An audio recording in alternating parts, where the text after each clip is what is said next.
What's the meaning of Birmingham?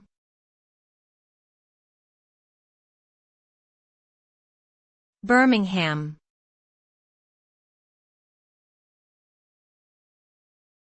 Birmingham.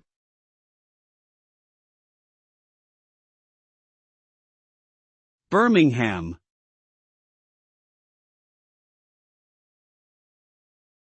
Birmingham.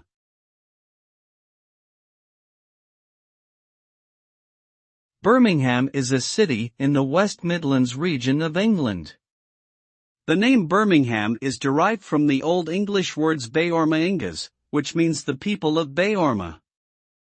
According to some historians, Beorma might have been a warrior or a tribal leader who settled in the area in the early Middle Ages.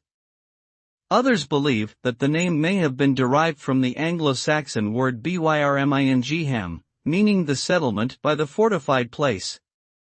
Birmingham is known for its industrial heritage and was once nicknamed the Workshop of the World due to its manufacturing industry. It is now a thriving and diverse city with a vibrant cultural scene and a rich history.